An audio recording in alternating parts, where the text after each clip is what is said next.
Hi, I'm Dr. Keith Johnson. What does it take to get to know the Bible better? I got an email from one of you saying, I can't get to understand God because the Bible is too big a book for me to read. Well, no, that's not true.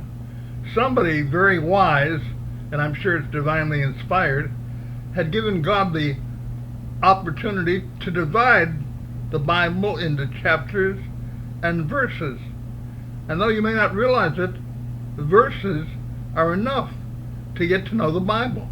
That's how I get to know the Bible. I studied verse after verse. And over years of studying, I've come to understand and know a lot about the Bible and what it has to say. You can go the same route. I don't care what your level of reading is, how difficult it is for you to figure out where it works. There are all kinds of Bible helps, books that are written about the Bible that can help you understand it. But more than anything else, when you stay motivated to realize that in order to be a good Christian, you need to understand what God thinks, you'll learn to read the Bible. And that's why the Bible is the best-selling book, because we mortals understand that we need to know God in order to know the world better and why we were made, why we are here in the first place, and where we came from. So understanding what God has to offer us is found in those verses, simple verses. Shortest verse in the Bible, John 11:25, Jesus wept. Now that's a simple verse, but the difference to that is when he was weeping, and sometimes that's what you want to do, is you want to find out what the circumstances around it, which is what makes you look deeper into the Bible. Jesus was weeping at the funeral of Lazarus, his friend. And Lazarus had been his friend. Jesus went to all the parties, grew up with Lazarus, went to Mary and Martha, knew them well, loved Lazarus, and when he could not go to help Lazarus come to life, which he could have done, by the way, but since he chose not to go there, Martha was yelling at him and saying, how come you didn't come here and heal my brother before he died? And so it makes us look into that circumstance and understand why Jesus didn't come, which for your information is partly because in the Jewish tradition the soul doesn't go to heaven till the fourth day, and if Jesus had arrived before the fourth day to make Lazarus rise from the dead, then there would have been a lot of questions as to, well, was Lazarus really dead in the first place? And there are people who to this day question whether Lazarus was dead or not, but I'll guarantee he was dead. And that's why Jesus said, I am the resurrection and the life. He that believeth in me, though he were dead, yet shall he live, and whosoever liveth and believeth in me shall never die. And then he asked Mary the question, Mary, do you believe this? And she said, I know about all the religious stuff, and they went into argument, but Jesus wasn't there to discuss theology. He was there to help the family. And one thing that he understood was what he was motivated to do and why he was there, and he hung on to that direction. He was constantly telling the disciples not to talk to people about the miracles he was performing, because he didn't want the miracles to be the focus of why he was there. He didn't want to feed the 5,000. He didn't want to heal the blind and the sick. He didn't want to help the deaf to hear. He wanted to give them the understanding of how they could have eternal life. That's why Jesus was there. And that's why Jesus wanted to develop the discussion.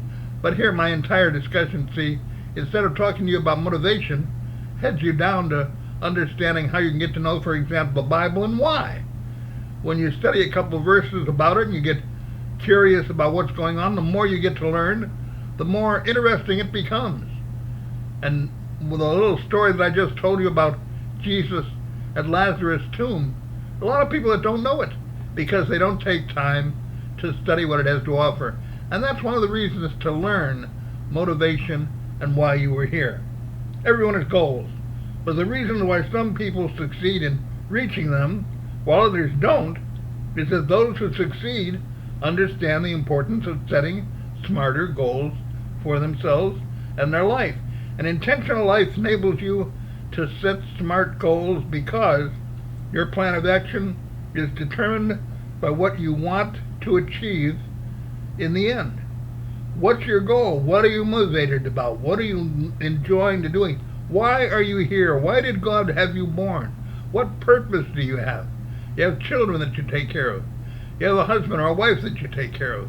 You have family that you take care of. You have friends that need your help. There are a lot of reasons for you to be around.